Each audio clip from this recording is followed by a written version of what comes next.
how people decide what to build first, how to prioritize their features and in their product, and how to even build a minimum viable product, and what informs the decision-making process. So today I'm going to shed some light on some of the thinking and methodologies and tools that I use to kind of come up with those decisions. So one of them I would like to talk about is called MoSCoW. It's a methodology, and this MoSCoW is an acronym. So MoSCoW is must have, should have, could have, and would have. So it comes up with the word MoSCoW. So this is a method used by product managers, and I've used it a lot of times, just to decide what should we build and what should we leave for later. So you categorize your features or whatever it is with your backlog depending on the stage of development of your product, whether it's early stage from ideation, you want to build a minimum viable product, or it's like a bit later stage and you just want to upgrade, you want to build up on a user story. So you want to categorize some of the backlog that you have using these 4 categories. One category is the must-have. The must-have is the critical, something that's critical to function.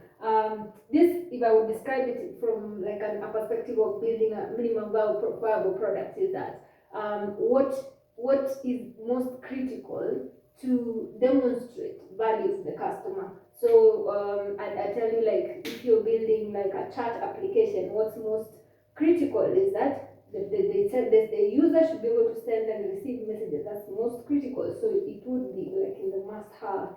So for the should-have, they are high priority, but they're not critical to functionality. So they are they're of high use and of high value to the customer, but they're not critical. So you would need to analyze the critical lens. You want to talk to the experts and to the team to advise you on what's critical and what's more of a should have.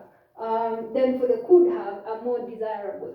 So desirable is where you get to a different hierarchy of needs for the user, which is more, maybe